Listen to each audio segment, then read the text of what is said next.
और जुल्फिकार, चर्चाएं लगातार बदलती चली जा रही हैं। पहले मंत्रिमंडल विस्तार को लेकर चर्चा हुई और विस्तार के बाद 3 नामों की चर्चा थी और अब लेकिन एक नाम।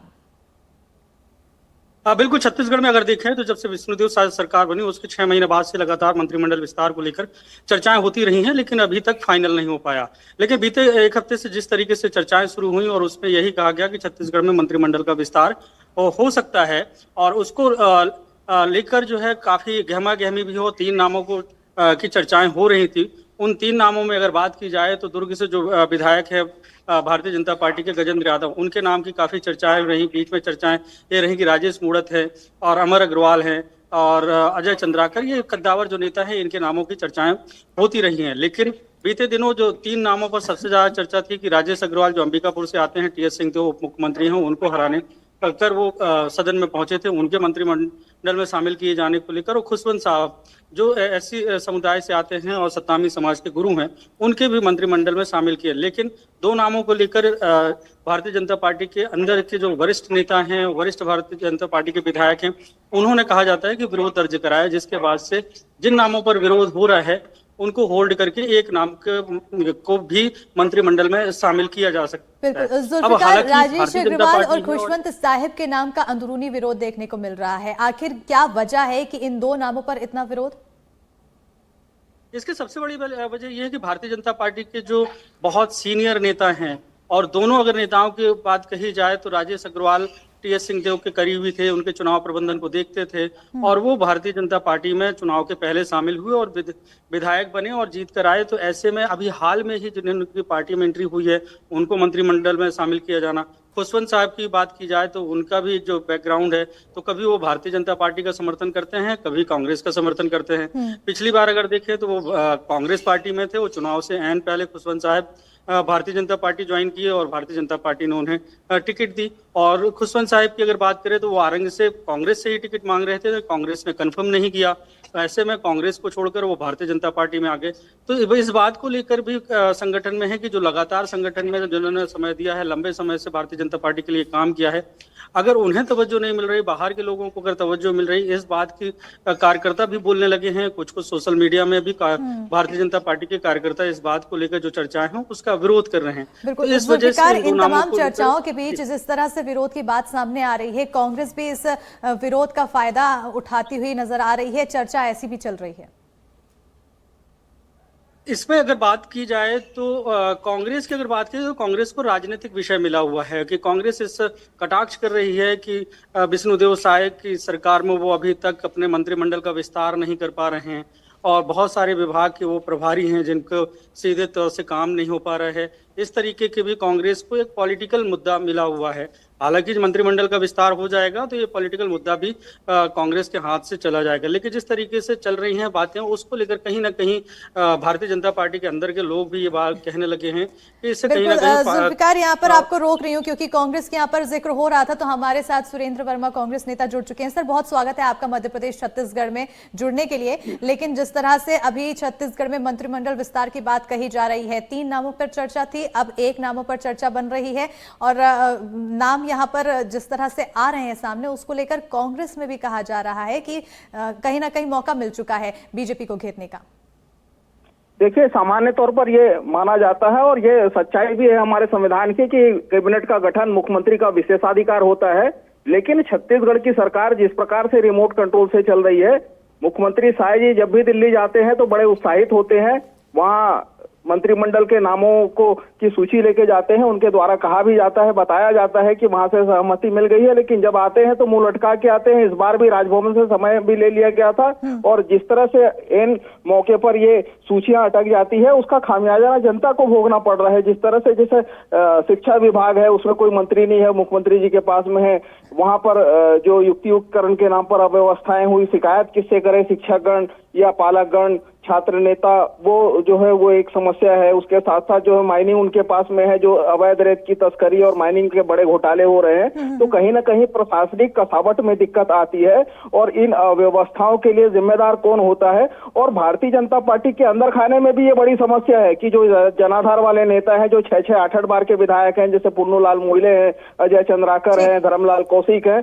ऐसे लोगों को बाईपास करके जो पहली बार के विधायकों को मंत्री बना दिया गया है, तो उनकी अक्षमता और अनुभवहीनता का नुकसान भी छत्तीसगढ़ में प्रशासनिक व्यवस्था में देखी जा रही है। तो भाजपा में भी विरोध है। बिल्कुल विरोध की आप क्योंकि बात करते हुए नजर आ रहे हैं, तो अब राजीव चक्रवर्ती जी हमारे साथ जुड़ चुके हैं, बीजेपी नेता हैं। सर बहुत स्वागत है आपका एनडीटीवी मध्य प्रदेश छत्तीसगढ़ में। जिस तरह से अभी सुरेंद्र जी कहते हुए नजर आ रहे थे कि दिक्कत यहाँ पर बीजेपी में है, दिक्कत जब मंत्रिमंडल का विस्तार नहीं होता है तो जनता को झेलनी पड़ती है। अब यहाँ पर क्योंकि मंत्रिमंडल के विस्तार को लेकर चर्चाएं हैं, कई नामों की चर्चाएं थी, लेकिन 2 नामों को लेकर कहा जा रहा है कि अंदरूनी विरोध देखने को मिल रहा है। सर देखिए, सहमति से तय होता है और जो केंद्र नेतृत्व है उनके सहमति से होता है। अभी जो कयास लगाए जा रहे थे, दरअसल जन्माष्टमी बधाई देने मुख्यमंत्री जी राज्यपाल निवास गए, इसलिए बहुत कयास लगा गया कि अभी बनेगा, लेकिन मंत्रिमंडल का शीघ्र गठन होगा और आपके सम्मुख प्रस्तुत होगा।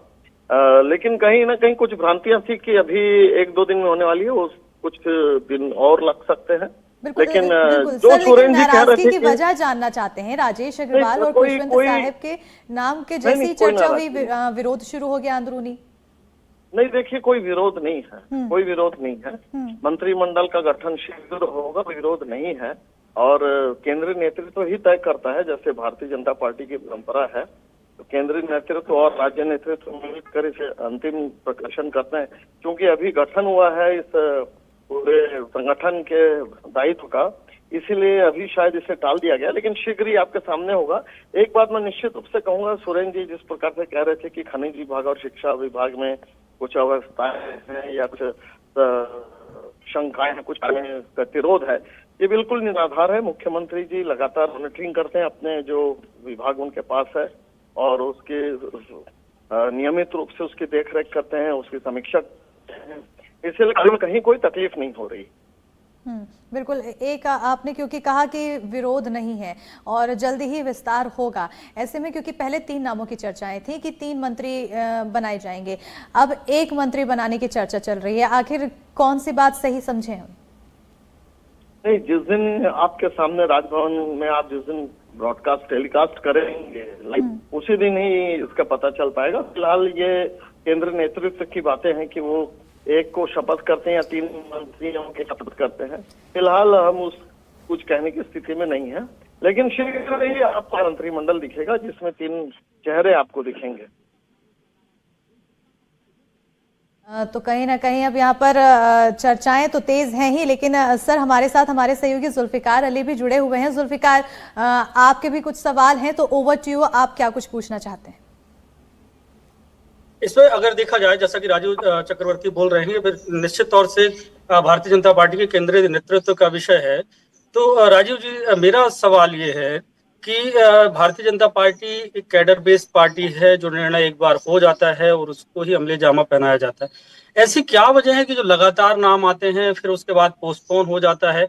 ऐसा अंदर क्या चल रहा है जिसकी वजह से कहीं ना कहीं कार्यकर्ता भी ये समझ रहे हैं कि इस तरीके की चर्चा होने के बाद उस पर पोस्टपोन होना, उससे पार्टी की छवि खराब होती है? देखिए, पार्टी की छवि खराब नहीं होती है, विलम्ब हो रहा है ये जरूर कयास है, लेकिन क्योंकि कुछ संगठन के अतिशीघ्र कार्य थे और केंद्र नेतृत्व के कुछ लोग बिहार चुनाव में व्यस्त थे, इसलिए देर है पर अंधेर नहीं है। शीघ्र ही आपको दिखेगा नया मंत्रिमंडल। क्या राजीव जी लग रहा है कि रायपुर से कोई मंत्री रहेगा? आपके पास भी ऐसी कोई चर्चाएं हैं? नहीं, देखिए बिल्कुल ये राज्य के शीर्ष नेतृत्व और केंद्र की शीर्ष नेतृत्व का विषय है, इसमें कुछ कहने की स्थिति में नहीं है, या मेरे पास ये अधिकार नहीं है कि मैं घोषणा करूं। जी समझ लीजिएगा। तो ऐसी कोई सूचना आई है कि मंत्रिमंडल का कब तक कोई विस्तार होगा? आपको लग रहा है कि 21 तारीख के पहले की संभावनाएं अभी बनी हुई है ना? बिल्कुल बिल्कुल बनी हुई है। आदरणीय मुख्यमंत्री जी का प्रवास है, निवेशक सम्मेलन है अमेरिका और अन्य देशों में, उसके पहले हो जाने की एक संभावना है। बिल्कुल। जुल्फिकार जी हमारे साथ सुरेंद्र वर्मा जी भी हैं। क्रॉस क्वेश्चन कुछ आप उनसे करना चाहें तो प्लीज। सुरेंद्र जी, इसको कैसे देखते हैं लगातार जिस तरीके से भारतीय जनता पार्टी अपना मंत्रिमंडल का विस्तार नहीं कर पा रही। आप लोग भी कई बार लगातार आरोप लगाते रहे हैं कि जो निर्णय है वो सीएम हाउस से नहीं हो रहे हैं, तो क्या लग रहा है कि क्यों ये लेट हो रहा है? जुल्फिकार जी, आप बहुत वरिष्ठ पत्रकार हैं और पूरे घटनाक्रम में आपकी पैनी नजर है। जिस तरह से जो भारतीय जनता पार्टी के जनाधार वाले अनुभवी विधायकों की जो प्रतिक्रिया लगातार आ रही है, चाहे वो विधानसभा के भीतर हो, चाहे सार्वजनिक कार्यक्रम में अजय चंद्राकर की नाराजगी हो, उसी तरह से पुन्नूलाल मोहले और धर्मलाल कौशिक जी जो भारतीय जनता पार्टी के भीतर खाने में जो हल्ला मचाए हुए हैं, उससे साफ है। और अभी जो भारतीय जनता पार्टी के मंत्रिमंडल में सरकार के मंत्रिमंडल में 3 नाम जो आ रहे हैं, उसमें से 2 जो एक अंबिकापुर के विधायक और एक आरंग के विधायक हो, तो अभी कांग्रेस से ही गए हैं। तो ये कैडर की बात करने वाले, ये कैडर का ढोंग करने वाले, इनके फोकस में केवल ये तावड़े की पाठशाला का भ्रष्टाचार है। जो ज्यादा कमाई करके देने वाले लोग हैं, शायद उनकी